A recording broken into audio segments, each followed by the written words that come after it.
Welcome to Mac Moments. I am Melissa Chavez, founder and CEO.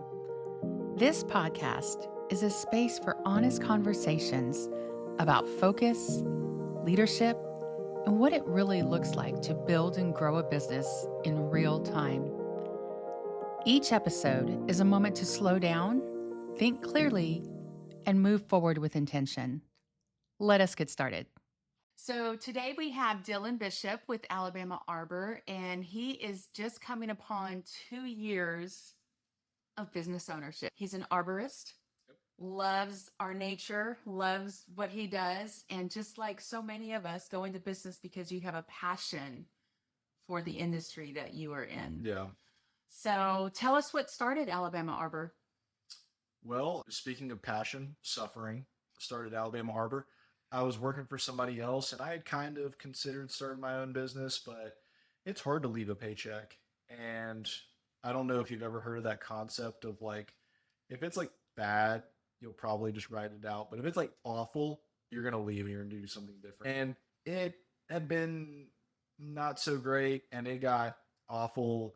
And I was just like, it's time. And so I approached my wife, we discussed it, and we prayed about it, and we thought about it, slept on it for about a week, and eventually just made the call to, turn my things in and start fresh from scratch. Yeah. But one of the great things about you, because I knew you when you started the business, and you were very strategic and intentional. And there's so many people that are starting a business. They start because they, again, have a passion for something, but not really understanding the full dynamics of owning a business. Yeah.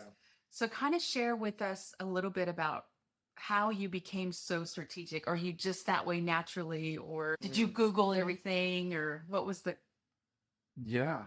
It's a mix of everything, right? Like I remember as a kid, I'd like look out my window and see the guys mowing the lawn and I was like, I could do a better job than them. And that's like so conceited and naive. Like, no, I could not have done a better job than them. But I think having that just blind confidence is the stepping stone that, like, if you don't ever get to the point where you're just like confident in yourself, some people really struggle with confidence in themselves. If you can't be confident in yourself, I guarantee nobody else will be. I was talking to Wiley Bailey with, some other people from BNI, and he's been doing these videos that everybody thought was really funny. And then he did one and everybody was hating. And everybody was like, oh, well, you should have stopped after the first one. That one was really good, but that one wasn't really that good. And, I told him, I was like, Wiley, if anybody else thought that they could do it, they would do it. If it's not supposed to be easy and you're going to have failures, but if anybody else could, they would.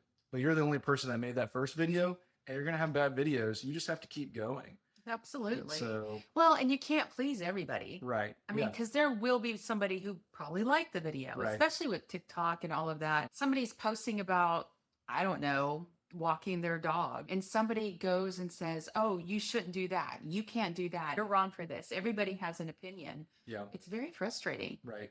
And everybody's coming from their safe, sheltered space. In Yes. our society, a lot of people have W-2 jobs, and there's nothing wrong with that. No. But they don't know what it's like to step into that arena of owning a business, having to go scrounge around the local economy for work. I mean, Without looking like you're begging for business. It's like, I really got to feed my kid this week. So can Right. we, do something for you? Absolutely. Yeah. And there's just so many different mindsets that conflict in the space of like starting a business, and I'm sure you have a DISC profile, right? Like I'm very much a D characteristic, and that's like 4% of the population, but a lot of business owners end up being D.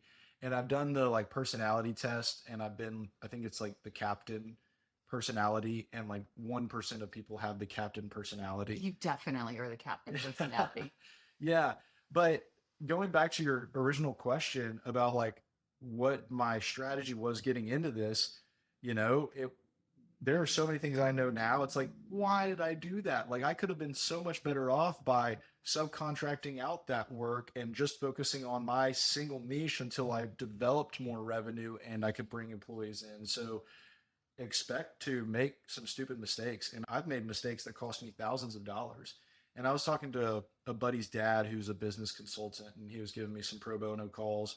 And he was like, the thing is, just don't do it, again this year. Yeah. Basically, it's like Yeah. you can mess up again. You're gonna mess up again. Just try not to do that same mistake this year. Well, and you learn and you develop new processes and systems on how to do things because you're not perfect. None Yeah. of us are. Yeah. But that's what's cool about, I think, small business owners is we are more forgiving, if you will. Now, if you mess something up at my house, I'm probably not going to be, all forgiving and all. Sure. But at the same time, forgiving of the little mistakes or the little hiccups that happen no matter what. I just think that a lot of people are more open to that with a small business, but they still want the better price.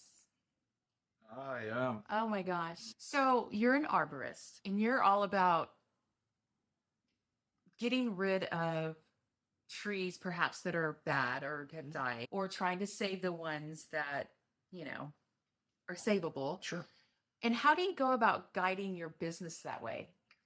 Yeah. I mean, tie How it does my together. business relate to trees? Yeah. Yeah, it's really fascinating you'd ask that because every tree species has a different characteristic, right? Some may grow quickly and then slow down and really just almost like get stocky and just stay where they're at, but big enough to absorb light until they've got a sufficient enough root system to really shoot up. Some species, like a hackberry, it just grows like a weed, right?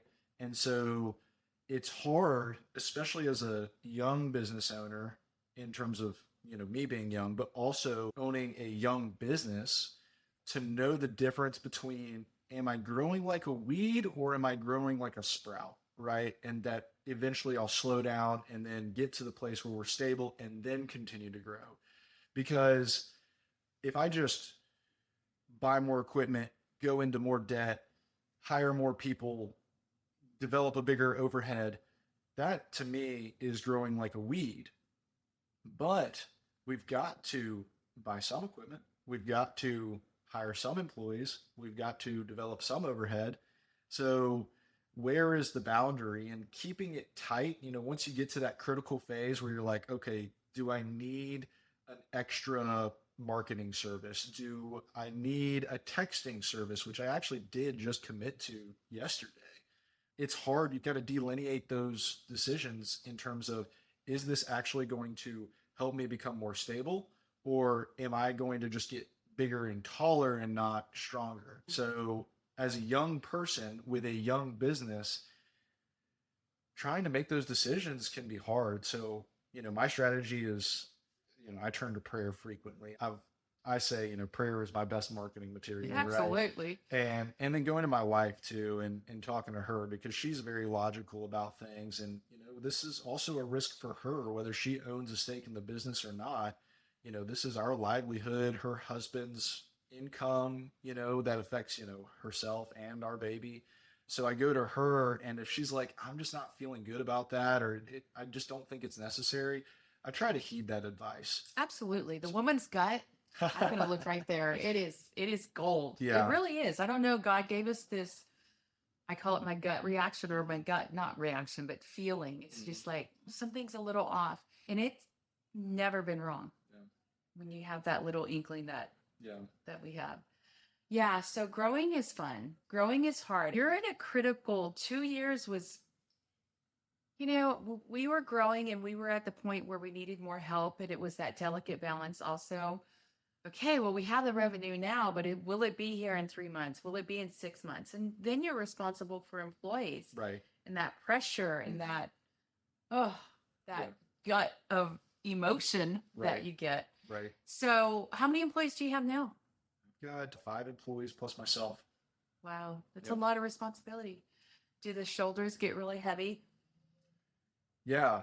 You're feeding other people, and I have a policy where my guys, like, they're going to make 40 hours a week because I need to keep guys on. Otherwise, I've got to go back in the field. And if I'm going to grow my business, the way to grow is up, and that kind of goes back to that, trying to discern between, are we growing or are we just getting taller, Busy. right? Like being busy. Yeah.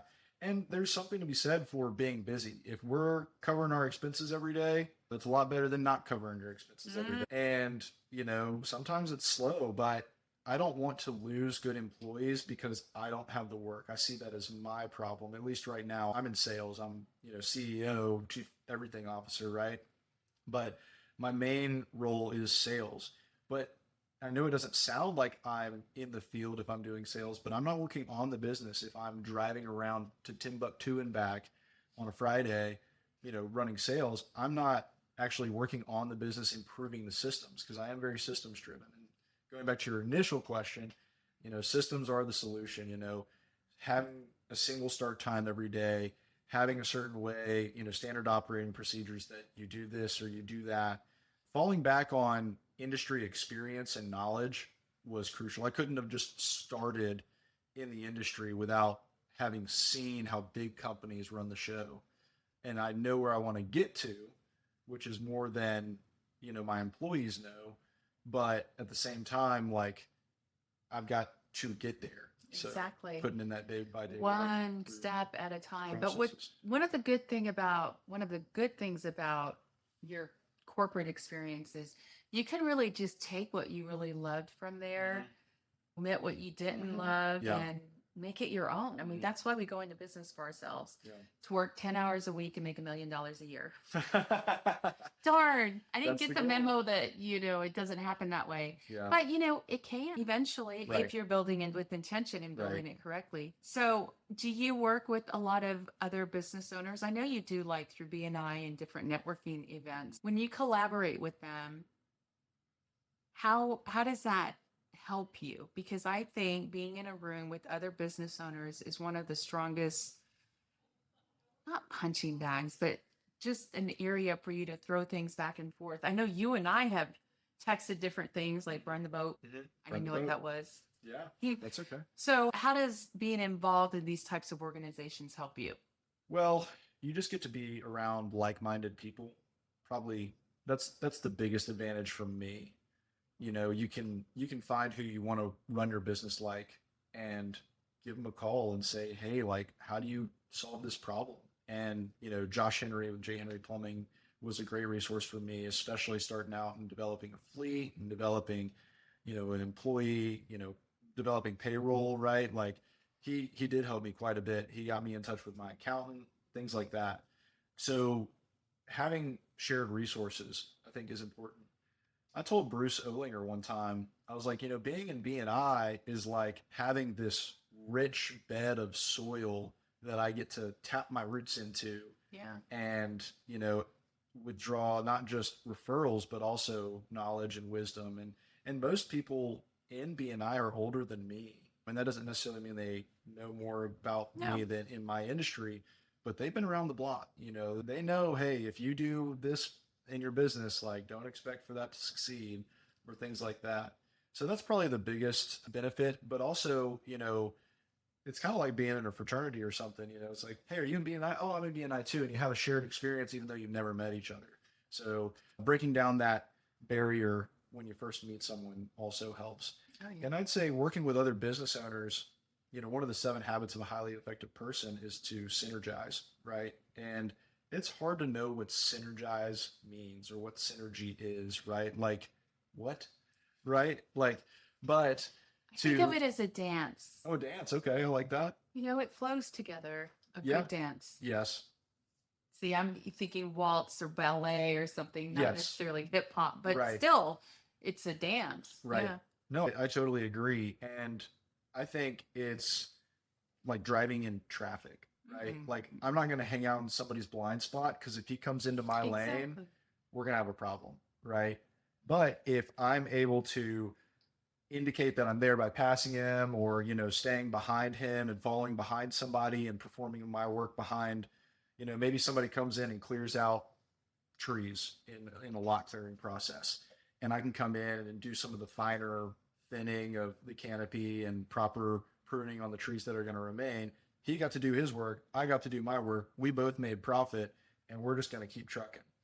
And I actually synergized with a couple of people that I subcontract out for lot clearing and stump grinding and plant healthcare too. I mean, I had somebody from previous industry background of networking reach out to me and say, hey, I'm with a new company. We can basically handle all of this department of your business for you. And it's something that I'm able to make better margins on because they're staying in their lane and I'm in my lane. But because of the relationships you've established. Yeah. Our theme this year is more about connections. Yeah. And I totally believe it. Yeah. It's just insane that, especially with AI and social media, you see things, but you don't really know behind the scenes. Yeah. So unless you have those connections, it would be a lonely world for one. Yeah. But you wouldn't have gotten a call saying, hey, we can help you here. We can help you make more money. Right. I mean, I'll take that call any day. Right. Right. Yeah. And, that brings me to one of the most confusing things in industry is when I reach out to another company and I'm like, I can literally help you generate more revenue by you just including a pricing package for me to do work on a property you're already doing work for. And I get no responses, or I do very well already. No, thank you. And I mean, props to them for doing well, but I mean, somebody reached out to me and said, hey, we can handle this problem you have and you'll still be able to make money. Sign me up, right? But not everybody's open. Yeah. They're very siloed and very territorial. Yeah. And like, I work with my competition. I refer business to them. I come to them independently. We talk. It doesn't matter. I want everybody to succeed. And truly, not everybody's like that. Right. And I'm not saying it's the right way or the wrong way. It's my way. So for me, it's right. Yeah. But there's enough business, even in this town, Right. for it to be plentiful for many. And Right. with the growth we're having, Right. yeah. For sure. Just prepare for it, work together. And I think one of the problems too is small business owners don't like the thought of working for somebody else. If they want to go home at 2:00 on a Friday because that's just not their day, nobody knows better than them how that's going to affect the business. But like, that's their choice to do that. But then you start getting other people involved in the business, or you go and work with somebody else's business, and there's a concern that maybe they'll expect more out of you, or, they won't meet your expectations. And so, for many small business owners who have done the lone wolf operation for long enough, it's like, there's no benefit in changing, which I respect and appreciate. But, I don't know if you've read The Go-Giver, but if you're going to scale, if you want to scale, you have to read The Go-Giver. But if you're going to scale, you have to put power in other people's hands. You can't have your hands in everything, because Control is an illusion. Yeah. Like, you can't control everything. It's just impossible.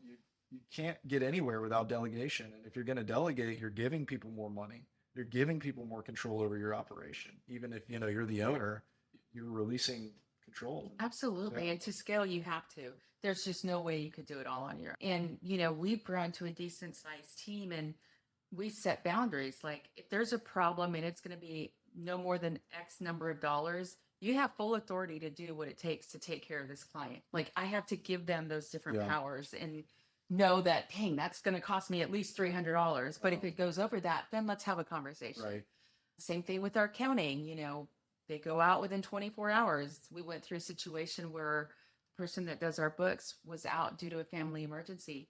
I had not invoiced a client in a year and a half. I didn't even know how to do it anymore. Like, we switched systems and stuff. Yeah. So obviously a learning curve there. SOP. Right. Surprise. Right. So, but it doesn't matter what stage of business you're in. There's always going to be a new opportunity to learn something and how to make it better. I mean, I'm sure that's the case with you, as far as even trees that you're working with, or a way to cut something, or or new equipment, or there's always something evolving. Yeah, exactly. No, that's an excellent point, because I like your example about you didn't even know that system because that wasn't your task anymore, and your company had evolved, it had grown up, and that was a different specialization than, you maybe, to compare it to trees, you were there at the beginning of that branch, but once it started branching up and you kept going straight. I went up still. Yeah, that branch developed without you being there. And isn't that cool? It's very cool. It's very so cool. Yeah. It is the best feeling. But again, not a control freak completely, but I want things done a certain way, especially the customer experience. So you still have to oversee or I don't have to yet, but I choose to oversee a lot of the communications. And if I see something out of place, call it out, Yeah. you know? And I think SOPs are great for that. And I think core values are great for that. I think if you can have core values that you say, does this reflect this core value? What you did in this communication? Maybe one of your employees blew up on a customer. I'm sure that would never happen, but just as an example, does that reflect that we're a professional organization, or whatever your core value is that reflects how you want to be perceived by the community? And if the answer is no, it's like, okay, so this is a core value. You know, this is a core value. Let's review how you could have been professional, which is one of our core values, that we're professional. So yeah, and you can bring people in and say, hey, these are core values. Do you have a problem with any of these? And if somebody's like, yeah, I don't think we need to be professional, which is a weird one, right? Like, I don't think anybody But would still, say that. somebody would not likely, but they're going to agree to everything when they're being hired. Right. Yeah. Or, if you find that, hey, you haven't been safe, which is our first core value. If you're not exhibiting safety in everything you do, we're going to coach to correct that.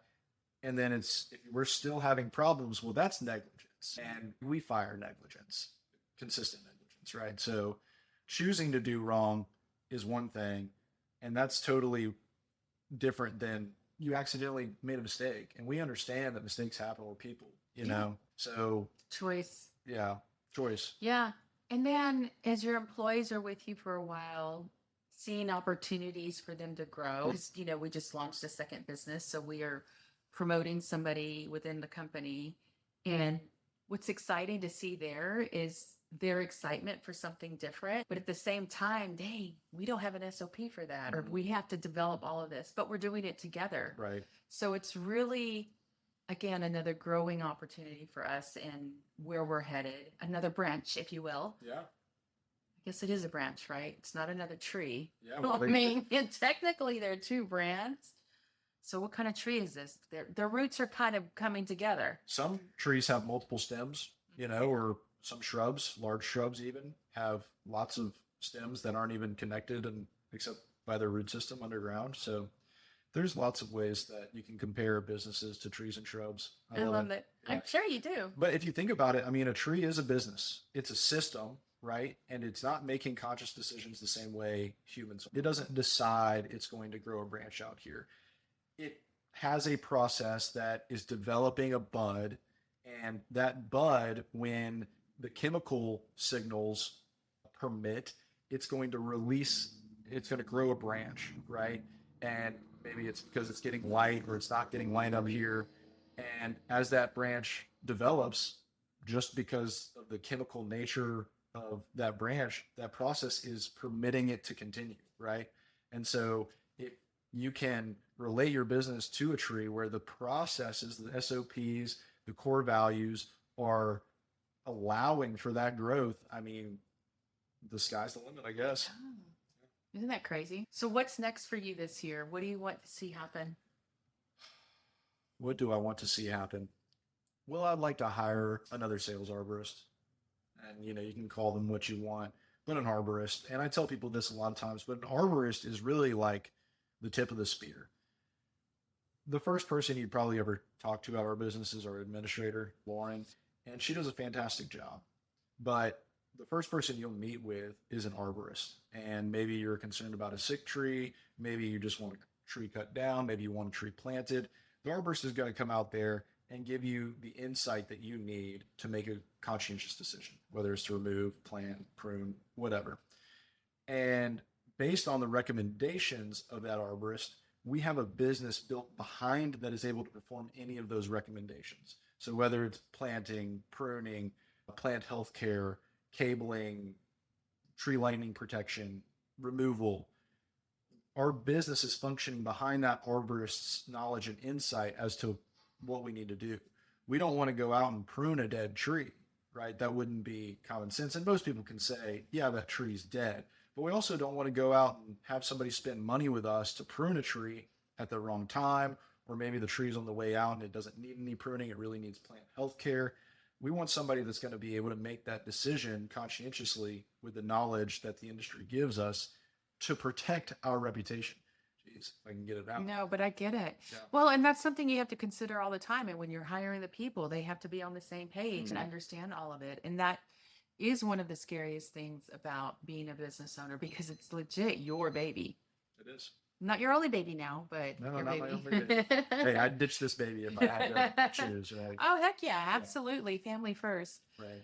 Well, what words of wisdom or encouragement could you give to our audience? Somebody who's thinking about starting a business, like what are some seeds that you could give them to encourage them? Oh, you got this. Yeah. You have to be confident in yourself first because nobody else will be confident in you. If you go to your spouse, who's probably the most supportive person in your life, and you say, hey, I kind of want to do this, but I'm not really sure, they're going to look at you and say, don't do that because you don't seem very confident, right? Yeah. And I've got a buddy who is also buddies with my admin. That's how I found my admin, was through this Connections. buddy. Yep, connections. And it never even had to make a job post for that position. You're lucky. Best hire ever, right? Yeah. And he has this tendency to say, oh, yeah, I want to start a business. Like, this would be a cool business. And I get it because I've got that entrepreneurial spirit. So I know he's got that entrepreneurial spirit, but they don't believe he can do it because he's got all these ideas. So it has to be something that you will set aside the luxury of your W-2 job with the benefits and the pay and the vacation. You have to be willing to put that aside if it takes that and build this business. So you have to have passion, I mean, and passion, the root of passion is suffering. That's why I started this podcast with talking about suffering with passion, but you have to be willing to suffer for it in order to attain something better. And this buddy of ours, he's got a good job. Like, he just hasn't found that thing that he really, like, he would die before he didn't do it. You know what I mean? Yeah. So you've got to have a passion for it and play it out, don't, and I did this, so it's a bad, I'm speaking out of both sides of my mouth, but don't just jump in. A lot of people, if you're going to start a side hustle, do it on the weekends. You have to be willing to commit that time first off, but do it on the weekends where you're still working your job and you can see, will people pay to have their trees removed? Or I saw one with Gary Vee today, and he was interviewing a guy who cleans out garages, messy garages, for like $700. And he's doing it on the weekends, and he's done like 16 in 1 month. He's like, should I quit my job? And Gary Vee's like, yeah, you should quit your job. You're making more money in a day doing that than you are at your W-2.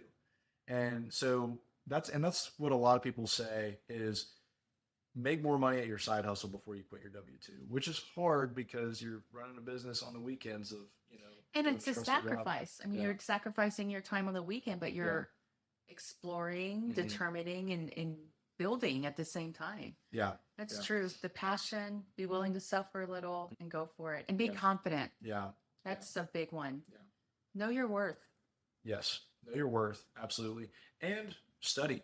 If you're the type of person that you're not even willing to read a book or find a time to digest a book, whether that's an audio book or a physical book, you're probably not the type of person to sit down on a weekend and only work while everybody else is out drinking, partying, doing whatever, enjoying their family. You just have to be willing to hear the laughter in the background and be like, I wish I could be with them so bad, but then sit back down and do what you're supposed to do. And I've got a guy who's interested in becoming a certified arborist, which is great. And that's the culture that I want to, support at my company. And I told him, one of the first things I told him was, when you're studying, you're going to be missing out on fun. You have to know that. Otherwise, you won't accomplish this goal. Because when I was studying to become a certified arborist, I was sitting at the park bench after work on a Friday while everybody else went to go get drinks and reading my study book. And now I'm studying to be a board certified master arborist, which is like another step up. And I'm doing, thank you, I'm doing a study course on Wednesday nights. And my wife is having her parents over to just help watch the baby because it can be stressful, watching a baby by yourself. And I'm totally cool with that. But I hear the laughter of, my baby's grandparents playing with her in the background while I'm in my office just watching a video call and taking notes. And I'm like, I want to be down there so bad. But I know that getting this accreditation is going to further my career, and that's worth it. I can miss out on an hour of time with my baby to advance my career. And what's good, though, is you're you're putting a boundary on the time. It's Mhm. not like you're saying Monday through Friday Right. from 7 p.m. to 10 p.m. you're doing this. Right. You set an allot time. Right. And your friend who has all the ideas, my encouragement to him is pick one, really dissect the pros and cons, and then let it go if it's not. And if you find that, okay, pros and cons, it's worth it. Take 1 hour a week and invest in that same one and see if it's worth building. Yeah. Because as entrepreneurs, we have so many ideas. Like it just flood our brain. Right. And so Right. I designate Fridays usually in the afternoon is when I look at the list. I'll pick 2 or 3 to kind of do a little, no. I can't tell you how many I've gotten rid of. Yeah. But I had a great idea this morning. I parked it. I'll look at it next Friday. Yeah. Like I parked it. It's not gone, but my body's not like, oh, I need to act on this now. No. Yeah. So, And, be willing to shoot yourself down, right? Like you're looking at the cons of something. Don't say, oh, well, this is a big con, but we can just ignore that, like almost weigh the cons more heavily than the pros. Like even with all these cons, and maybe I only get one of these pros, is it still worth it? How many pros does it take to outweigh the cons? Things like that. So very strategic. Yeah. And, talking about strategy and starting the business, going back to what you were initially talking about, one of the first things I did was talk to you about getting business cards, talk to Bruce about developing a website. And marketing is, if you're looking at a lead funnel, right, or a sales funnel, I've shown my guys this. It's like the very top of the funnel, a lot of people think are just like cold leads that come into your system. But that's not true. The very top of the funnel is outside the funnel, the entire market. Do people even know to veer towards your funnel?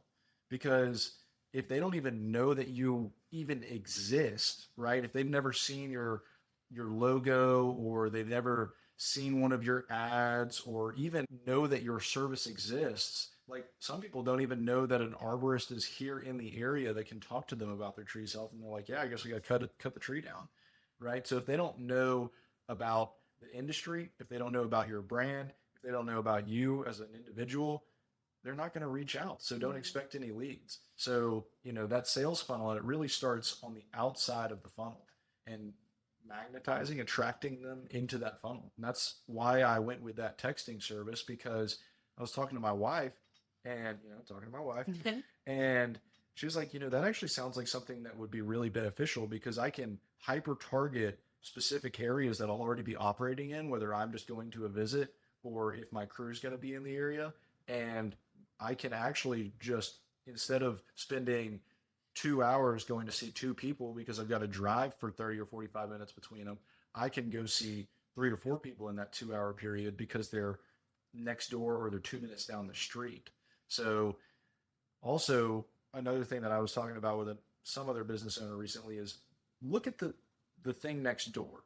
Don't just, if you're in marketing, don't just go into tree service. Like if you're in marketing, look at, okay, what is marketing for tree service like?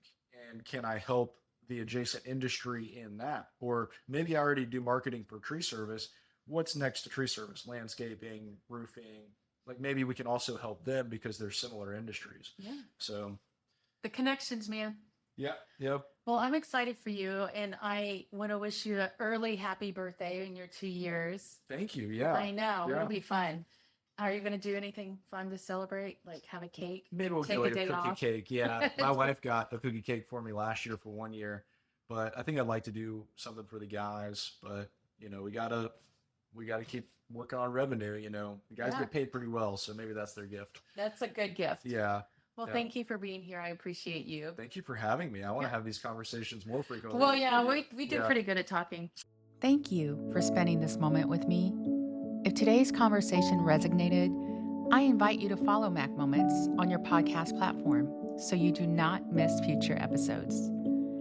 Growth does not happen all at once. It happens moment by moment. I appreciate you being here, and I look forward to our next conversation.